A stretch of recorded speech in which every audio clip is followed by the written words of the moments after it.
Welcome, guys, to another episode of Parvez Trade. And I thought in this episode I'll get into trading.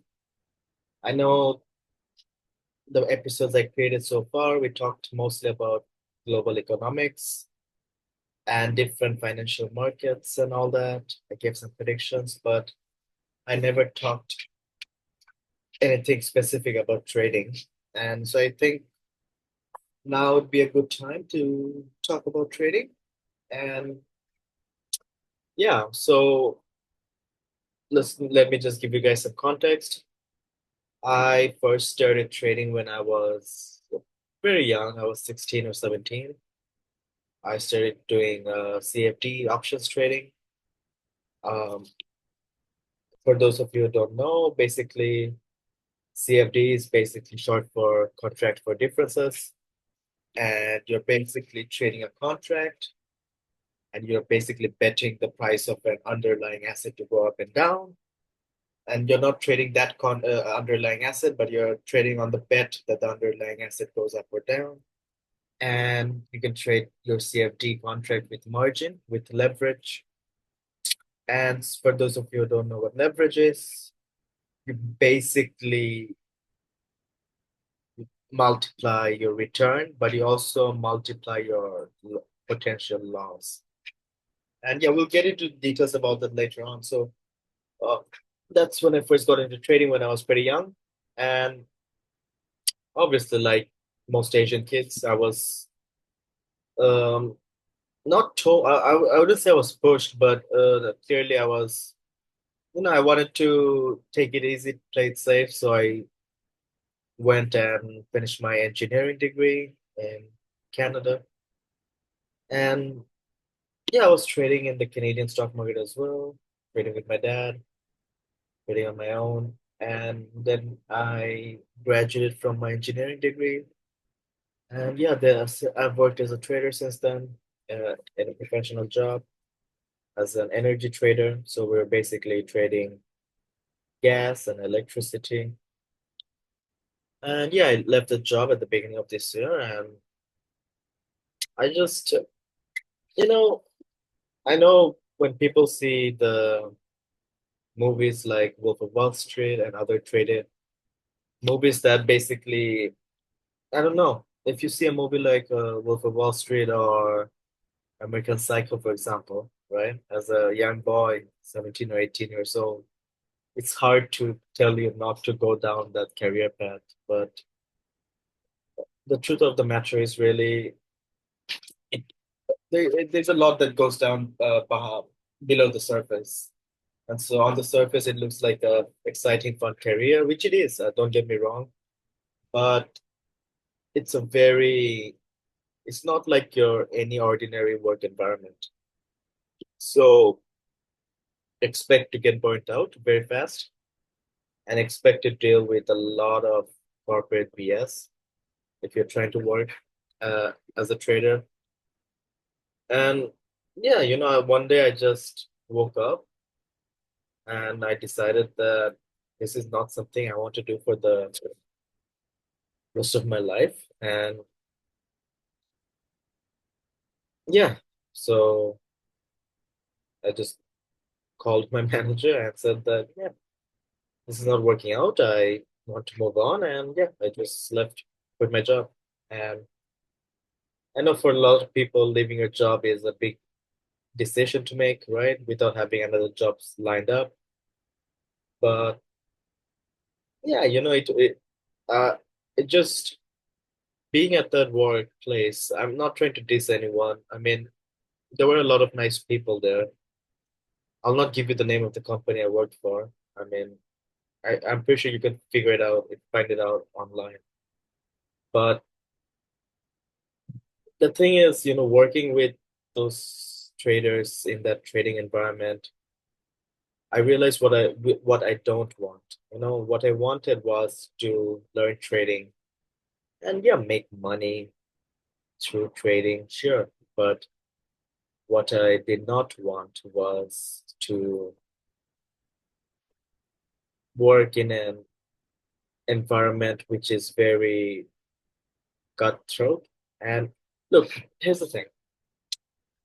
I don't know about other people, but I didn't get into trading because I was extremely greedy or sure making money.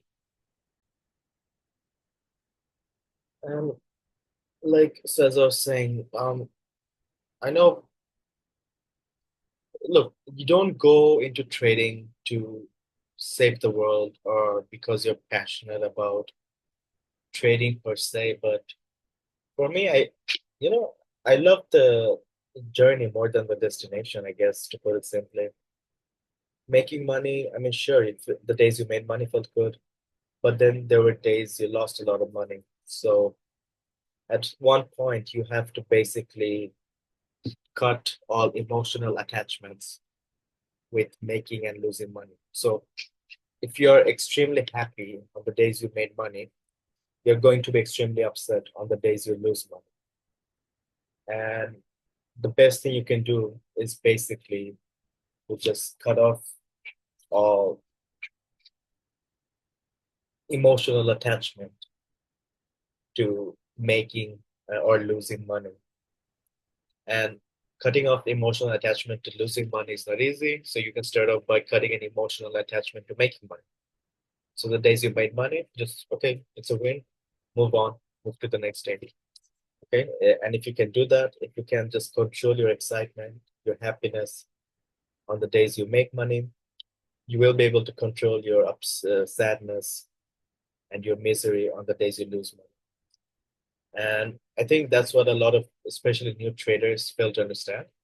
And look, if you're someone, doesn't matter your background, in, if you want to make a career in trading, or if you want to just trade on your own, risk your own capital, just don't get into trading with this. Um, I mean, there was this survey that was done. Forgot the report, but yeah, there was this big trading firm. I think it was in UK, and they did the survey on all the traders. And basically, they were trying to find out what makes a good trader, right? What's the mentality of a good trader? And the psychology test, the result came back, and all of the different traders have different perspective, different mentality, different way about doing things. But one thing that all the good traders had in common was an inflated ego. And so basically, they thought too highly of themselves. And yeah, any new trader that's out there that's want to make a career in trading or want to basically,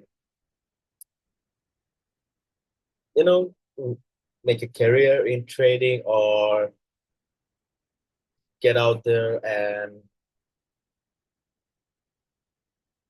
just trade on your own, whatever it is, you have to have an inflated ego. You have to think that you're better than everyone else, even if that's not true. Sometimes you might not even feel like that, right?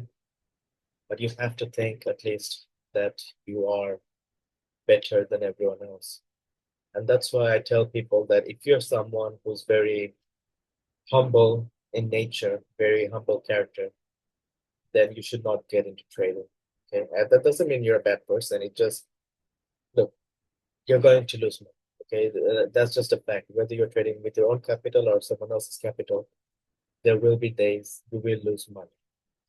And if you're trading with your own capital, you'll feel bad and miserable and depressed. And if you're risking and losing other people's capital in a job, you'll feel the same feelings, but on top of that, you will be disciplined by the management, right? They might cut off trading for you for a bit. And yeah, if you're someone who has a humble character, a humble nature, down to earth, that does not mean you're a bad person. It just means that you should not get into trading. Okay? That's my opinion. And so yeah, the reason I guess going back to why I left that job, and so it's all about I mean, I love the game more than I love the money, to be honest, right? Like, I know it sounds a bit cliche, but at what point, because you have to emotionally detach yourself from your winnings and your losses to stay sane. So if you're doing that kind of job, the only way to love and be excited about the work every day, the long hours, is by just loving the journey, just loving the game. And yeah, so that wasn't the problem either. But the main reason I left the job was because I realized how most of the senior traders' lives turned out. And I'm not saying people can't have a good life in trading, but most of the people I've met, and like most of the people I've met, sorry,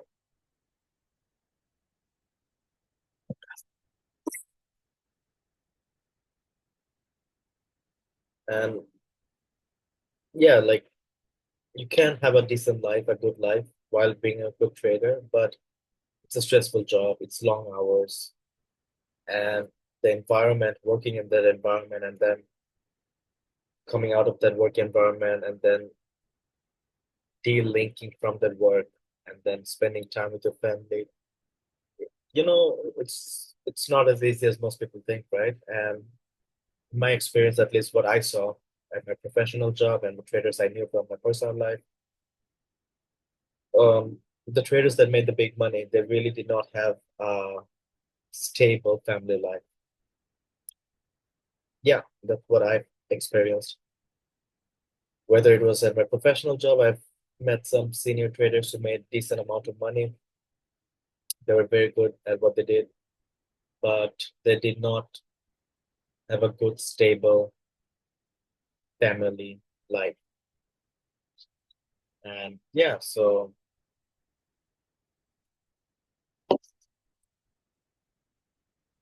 and look, I'm not saying there is a correlation, but if, like I said, if you want to be good in trading, you need to come with an inflated ego and think that you're better than everyone else. That's just how it's going to be. There are going to be days where you lose a lot of money, where you feel like quitting, where you feel like it's the end of the world. So if you don't have a big ego, you're not going to get through those days. And the problem with that is having an inflated ego does not bode well for your personal life, right? Because to have a happy family, to have a stable family, to have a good personal life, you need to be able to compromise on your needs and humble yourself. But that's not how a trader should think to be a good trader. And so, yeah, it's a completely different lifestyle, really. So I tell people first two things. If you're a very humble person, down to earth person who doesn't take who doesn't think too highly of themselves, then you should not get into trading. Like, just get out. It's not for you. Maybe do some investment in some risk-free or low-risk assets, but don't get into trading. Okay? And we'll talk about the difference between investment and trading later on. But yeah, and also just be aware that, it comes with a lot of downsides for your personal life. And so after saying all that, I realized what I don't want out of my life, which is I don't want to end up with a bunch of money and be a good trader, but then be miserable in my personal life. And um, like working in that kind of environment changes you as a character, as a person, really, because you're working with people who are extremely aggressive, extremely high intensity. Some of them are on drugs. And yeah, working in that environment will change you. And so, yeah, I suggest, people, buyers beware kind of thing, right? You don't want to get into that environment, work there, and because after a few years, if you work, look, a trading environment is going to be toxic. Okay, there's no fun, a jolly, good face trading environment. A trading environment is going to be full of egotistical people who are toxic in nature, who had a hard family childhood, And it's not the nice people that get into trading. It's the people who had a tough childhood, uh, you know, who didn't grow up with a lot of family emotion, affection, and you're going to be surrounded with this kind of people in the trading environment. So just be aware. And if you work in that environment, it will change you. And it will change you permanently if you don't get out at an early stage. And, I realize that. I don't want to end up like these people. I mean, yeah, money is important, but money is the third most important thing, right? First is your health. If you work in that kind of environment, your mental health will deteriorate. That's just a fact. And the second thing is your family and personal life. If those that is ruined, then money, like what are you gonna do with all the money? Just, you need your personal life and your family life to be stable. Otherwise, that money is useless. And then third is money. Money is the third most important thing in your life. And yeah, that's when I realized I don't want to be around this kind of people, and I don't want my life to end up like theirs. And yeah, I just left. You know, I I left. So that was that. And yeah, ever since then I've done some trading on my own, but mostly right now I'm focused on just educating people on how to trade. And I know there's a lot of young generations that are getting into trading, and I know a lot of old people that lost a lot of money in trading. And look, you have to oh, like the first thing about trading is you have to understand the difference between trading and investing. Okay, that's the first thing. Okay, trading is a bet you made on an asset. To put it simply, in layman's terms. So in layman's terms, to put it simply, trading is a bet you make for an asset's price to decrease or increase in the short run. An investment is a similar bet, but for the long, you're in it for the long haul.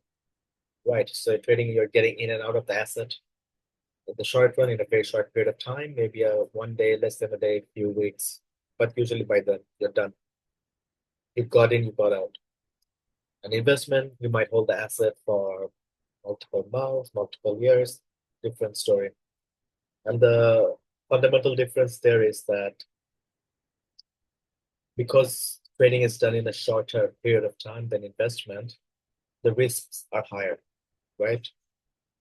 And you're dealing with higher risk because prices, price changes are like just in general. I mean, there are a lot of exceptions to this rule, but in general, prices are going to be more volatile on a day-to-day basis than on a month-to-month or year-to-year basis, if that makes sense. So from day one to day two, or like the prices day to day inside a month, they'll vary in general more as a percentage on a day-to-day basis than they would from a 1 month to another month or 1 year to another year.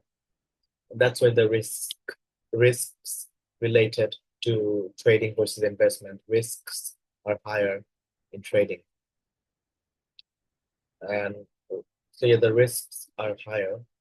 And for anyone who wants to get into trading or even investment, really, I highly encourage people to first understand how to manage risk when you're trading or when you're investing. Especially with trading, if you're risking your own capital, um, understand risks, understand how to diversify and manage your risks, understand value at risk, what those kind of parameters can be used to your advantage to minimize your risks.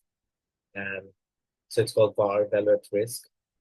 And yeah, understand how those kind of parameters can be used to minimize your risks. And so yeah, that's the fundamental difference between trading and investment. And yeah, I want to over a series of episodes, I hope to just give you guys the fundamentals of what it's like to trade in different markets and what you should look out for when you're trading. like I'm not going to suggest which assets to trade on. That's not the purpose of this channel. I'll give you bigger predictions. I'll give you bigger indications of where the market's moving. Like for example, the previous video I made on commercial real estate, I my prediction is that the commercial real estate market will crash next year, and that will lead to a ripple effect across other financial industries, right? Usually on the downside, that's what happens. But yeah, if you're holding, for example, Russell 200, the middle cap, mid cap businesses in USA, the Russell 200 index. So the local regional banks and the local banks that owns most of the commercial real estate bonds. Those so the commercial real estate bonds are mainly held by regional and local banks of USA, which are the mid-sized USA banks, and these banks are listed inside the Russell 200. So if the commercial real estate market crash, you don't want to have a long position in Russell 200, right? That's pretty obvious. And I know, yeah, Trump came into power. People think that's good for the small size, mid-sized businesses. So Russell 200 is rallying right now. But I can rest assured, this much I can predict for you, which is that if the commercial real estate market crash, which I think it will next year, and I said why in my previous video, please watch it. And once the commercial real estate market crash next year, the Russell 200 will, you don't want to be long Russell 200 when that happens because those regional local banks are listed inside the Russell 200 index. And yeah, so I'm not going to just give you predictions on which or give you picks on which stocks to buy or which I'm not going to do that. That's not the point of this channel.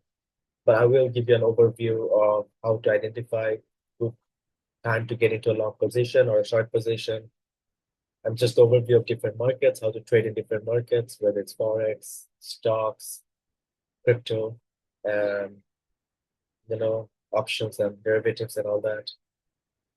And like the purpose of this channel is to basically make people understand that the news, the news tells you one thing, and you should not just believe it.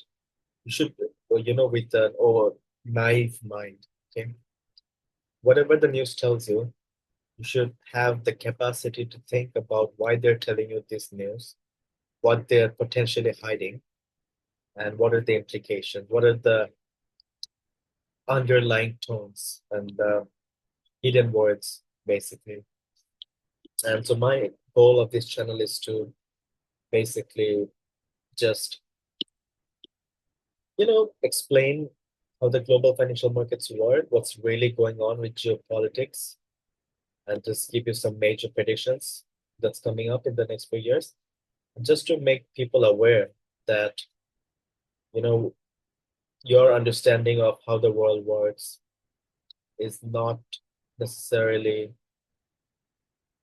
I'm not saying it's wrong, but uh, you know, in all my videos so far, whatever predictions I made, whatever statements I made, I back them up with stats, I back them up with logic and reasoning. And so you can look at my videos and you'll see. And so my goal of this channel is to just make people understand that the geopolitics of the world, the true geopolitics, the hidden agenda, not hidden agendas, but the underlying agenda of different summits, different, like for example, the climate change summit, the COP summits, and how the different financial forces and geopolitical forces coincide and why things are happening. So when you look at the news, especially mainstream news, they'll tell you something is happening, but in most cases, they will not tell you the underlying main cause. Okay, what's incentivizing people to act a certain way? So yeah, um, I want to give you guys the fundamentals of trading in different markets. Just bring you guys into the mentality of how you should think when you're trading. and how you should adjust your mental frame when trading in different markets, and how to understand when to go long or when to go short and all that. I'm not going to teach you about statistical indicators and all the pattern analysis. That's not the purpose of this channel. There are plenty of good resources out there for you to, you know, look at those Bollinger Bands, MACDs and all that. That's not the purpose of this channel. But I want to basically teach you guys the psychology behind trading, okay, and teach you guys uh, what goes on actually behind the scenes. Okay, when you see all these different events happening around the world, how they're connected to the financial market, and yeah, like once I explain the videos and once I talk about each of the markets, you'll understand what I'm talking about. But yeah, just to manage your expectations, I'm not going to give you any random picks of which stocks to buy or anything like that.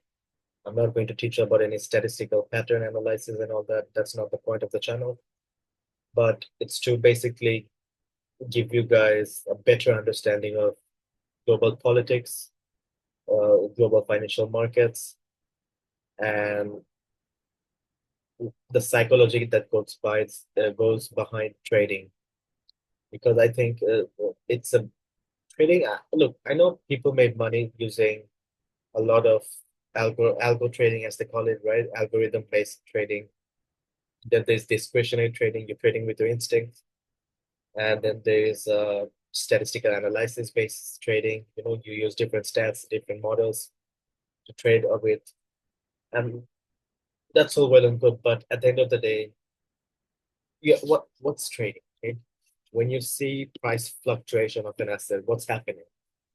Bunch of people are bunch of money is moving around, and a bunch of trade people are executing a bunch of trades, or maybe they have bots automated to execute a bunch of trades. So a bunch of money is moving around, and the assets getting bought or sold, and as a result, the price is going up or down. Okay? And so, yes, I know bot algorithm based automatic trading is getting a big deal, but just by looking at how the prices are moving in the asset, you can tell if what's the trader market sentiment, as they call it in professional terms. What's the trader's gut feeling about the market? If and yeah, there's a lot of automated trading going on there. And so if you see a lot of bot trading in the market, how do you identify if it's a bot trader or a robot trader or not? There are ways to identify that. And if you can identify the psychology behind the traders in the market just by looking at the volume, the price movements, fluctuations, and all that, and if you can identify when bot is trading, okay, as a significant portion of the volume of trades, right? That will help you, I believe, more than any statistical analysis, any algo-based trading or any gut-based trading, right? If you can, to put it simply, let's say you're in a market, okay? You go to a bazaar or any market, physical market, in the real world. You're a trader, okay? You see, there's five other traders, and then there's a bunch of customers in the market. I'm talking about a real market in the real world, a bazaar or whatever, shopping mall. Let's say it's an open market, open air wholesale market. There's five sellers, including you, and then there's five buyers. And the way, obviously, the buyers are giving their bid, how at what price they want to buy. And as a seller, you're giving your offer price, at what price you're willing to sell. But how are they giving that bid? Yeah, how aggressive are they? What kind of volume are they trying to buy? How frequent are they, you know, going between each of the buyers and negotiating different prices? These little things, little details. How much is the other sellers willing to drop their price to sell their products compared to you? These little details you can look at, and then based on that, you can and readjust what's going on in supply and demand and how you should adjust your price of your product, you know? And yeah, I'll get into more details about this. And that's what I mean, basically, understanding the psychology of other buyers and sellers in the market just by looking at how they're bidding, how they're offering, what kind of volume, how frequent, and just looking at all that, you can get an idea of what's going on in the market. And based on that, you can trade and make money. Okay. And that's what I'm talking about, market sentiment. And that is something that will never be um, quantified, like, you know, that's something you cannot identify through statistical analysis, Bollinger, MACD, and all that. I mean, yes, RSI to some extent can identify that, but to put it simply, you have to just it's not, I'm not saying I will not go through the basic fundamentals, right? Like RSI, relative strength index, and all that. Sure, I'll cover them, but they will not always give you the best indicator, the best signal of what's going on in the market. But you just have to follow the price fluctuation, the volume fluctuation, and yeah. So I'll get more into the details of what I mean in the next few episodes. But yeah, that's it from me for today, and hope you guys like this video. Please feel free to subscribe to the channel, and yeah, I'll see you in another video.